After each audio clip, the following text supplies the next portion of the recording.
This is an encounter that's happened to my sister a few times now, and each time it's gotten worse. For context, my sister works at a large event venue in Suffolk, UK. I'm providing the real locations in case it's relevant to what this thing is, but I'm still going to be a bit vague for the sake of anonymity. Due to her job, she often ends up driving back home from Suffolk, across the county border to Norfolk, late at night when it's already dark. She always makes this drive alone. A couple of months ago, while she was on one of these drives, she called me while heading down a secluded country lane. She had just seen something on the road. A tall, white figure standing on one side, draped in flowing, dirty white material. The figure had long limbs and stood taller than an average person. She said she saw its face briefly underneath the material, not long enough to register any details, but just enough to realize what she was looking at. Now, my sister and I are both paranormal enthusiasts, so we're aware of the legends about women in white ghosts. Seeing this figure freaked her out completely. To make things worse, she had her windows open. After passing the figure, her sat-nav stopped working. She got lost, and she even felt breath on the back of her neck. Since I'm a practicing pagan, she called me while driving, thinking I might be able to help. I tried to calm her down and guided her through some protective measures. I told her not to look at the back seat or rearview mirror, not to stop driving, to invoke the name of a local pagan deity for protection, and to respectfully ask whatever was in her car to leave. It took about 20 minutes on the phone before she finally managed to reach a town. As soon as she did, the breathing on her neck stopped. Her sat-nav started working again, and the sense of dread lessened. I advised her to burn sage incense around her car and herself when she got home, and to place a pentacle under her pillow for protection. I also suggested she always put something, like a bag or personal item, on every empty seat in her car while driving that route, as an empty seat can be seen as an invitation. For a while, that seemed to be the end of it. However, about a month later, I got another call. The same thing had happened. Her car's lights had stopped working during the drive, so she pulled over. When she looked up, she saw the tall, white figure again, right by her passenger side door. It was tall enough that she only saw its hand and body through the window, but it looked like it was reaching for the door. She freaked out, realizing she had forgotten to put anything on the seats behind her. She immediately locked the car, started driving again, and called me.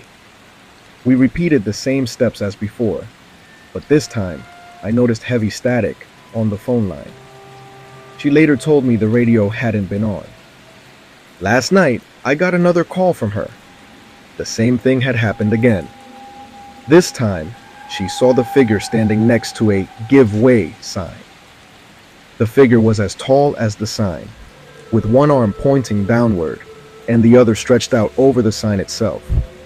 Its face was completely covered by the white material, but its arms were long and thin. As usual, she called me in a panic. Once again, she felt breath on her neck and realized she hadn't put anything on the seats behind her. But this encounter was much worse. She was driving a new car that has sensors on the seats to detect if someone is sitting without a seatbelt. The dashboard sensors started blinking, indicating that something was sitting in the back seat. The sensors then began blinking from seat to seat, as if the thing was moving around. Her lights went out completely, forcing her to slow down to a crawl to avoid driving off the road. I went through the same steps with her, trying to politely ask the entity to leave, but this time it didn't seem to work. Suddenly, a pair of rolled-up socks from her bag in the back seat was thrown into the front of the car, hitting the air freshener and bouncing off the dashboard.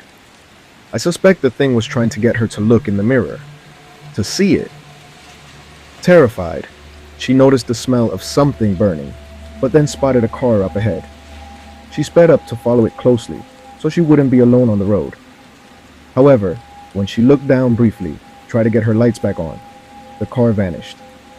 It sounds cliché, but hearing it live from someone who's in tears because they're so scared makes it feel anything but cliche. It's downright terrifying.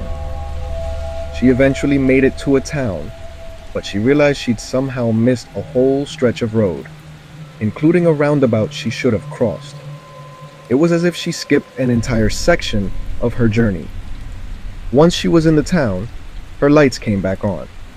Her sat-nav started working, but the backseat sensor still indicated something was there. When she got home and turned the car off, she discovered why. Her bag, which had been zipped up in the footwell, was now open on one of the back seats, with its contents scattered across the seats and floor. It was as if something had picked it up, opened it, and rummaged through it. I've urged her to always cover all her seats when driving alone, and to get a pentacle to keep in the car for protection. She's planning to visit a mutual friend who has experience dealing with these things for further help. I've been researching local ghost stories and folklore, trying to find anything similar, but I haven't found much. The strangest part is that this doesn't happen on the same road each time.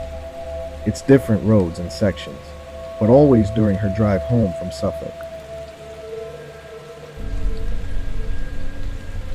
My friends and I run a podcast where we tell scary stories, and this one is infamous in my family. I grew up hearing and retelling it. Back in the 80s, my Aunt Kay was in her early 20s, driving long distances to visit her then boyfriend, now husband, across several states. The drive took her through a desolate desert highway with stretches of road where you might not see another car for miles. One evening during one of these drives, Aunt Kay noticed a dark vehicle catching up to her. At first, she didn't pay much attention, singing along to her music until the car aggressively closed in on her. The driver flashed his brights and motioned for her to pull over. Concerned something might be wrong with her car, Aunt Kay began to slow down and look for a safe spot to pull over. Just as she started to pull over, a voice as clear as the day, either from intuition or something divine, warned her, "Don't pull over." The feeling grew stronger, and she suddenly hit the gas, deciding not to stop. Heart racing, she kept driving, but the vehicle behind her didn't back off. Instead, the driver continued to tail her closely, flashing his lights and frantically signaling for her to stop. Confused and scared, Aunt Kay debated whether she was overreacting, but as the car pulled up beside her, she saw the driver's face and felt pure evil. He grinned at her, revealing a chilling, toothless smile, and again signaled for her to pull over. Terrified, Aunt Kay floored the gas pedal, trying desperately to shake him off. The man didn't give up, matching her speed, and even attempting to run her off the road. After what felt like an eternity, Aunt Kay spotted a couple of semi-trucks ahead. She made it her goal to reach them, believing she'd be safe in their vicinity. As soon as she got close, the dark vehicle slowed down, eventually fading into the distance. Relieved, Aunt Kay stayed close to the trucks until she reached a gas station where she finally stopped and broke down in tears. Years later, now married with kids, Aunt Kay was at home folding laundry while listening to a true crime show. The show featured an interview with a serial killer on death row, describing his tactics.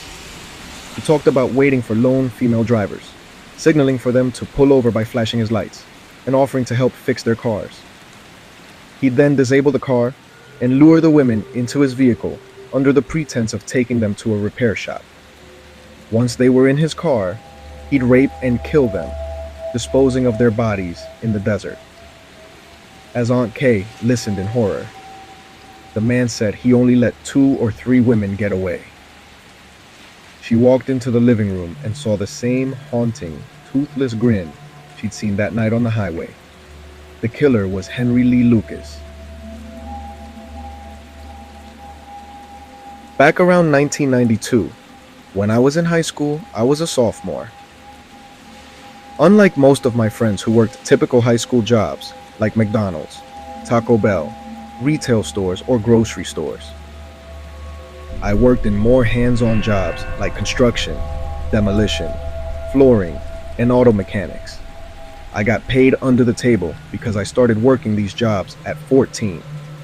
It was beneficial for both sides since I was only called in when needed and preferred to work evenings and weekends. One of my contacts worked on remodeling projects for restaurants, bars, retail shops, and other commercial properties that could only be worked on after hours. This schedule suited me perfectly because I could work after school or on weekends. It wasn't uncommon for this contact to leave me alone at a work site with a list of tasks, mainly demolition work, while the more skilled crew did the installation or remodeling. Despite being young, I earned their respect because I worked hard and never complained, getting paid more in one night than my friends made working all week at McDonald's. One Friday, I got a call from him about a job on Saturday. He told me to bring food and lots of water since there wouldn't be anything nearby. I used to bring a small cooler filled with drinks like Coke, Gatorade, and snacks like chips and sandwiches. I was a growing kid who could easily eat a whole pizza by myself and burn it all off. He picked me up Saturday morning since I didn't have a car or license yet. We drove out to a site, but I wasn't paying much attention to where we were going because I was too caught up in talking about cars and my goal to save up for an old muscle car. After what felt like a long drive, we arrived at a house in the middle of nowhere, deep in the Mojave Desert. Back then, this part of California was desolate, with large plots of land and homes spaced far apart. As we pulled up, he was in a rush to drop off the tools and get to another work site. I helped him unload breaker bars, shovels, pry bars, hammers, trash bins, and my usual tool bag. He told me he'd be back around 5 or 6 p.m., as there was no electricity at the site, and I should be done by then. This was his way of saying, "You better be finished by then because that's all I'm paying you for." We had a good understanding, so I got to work. The job was to remove all remaining furniture, appliances, flooring, and gut the kitchen and bathrooms. They were planning to flip the house. The moment I walked in, though, I got an eerie feeling. It was broad daylight, but the house was old, dark, musty, and cool in a way that gave me goosebumps.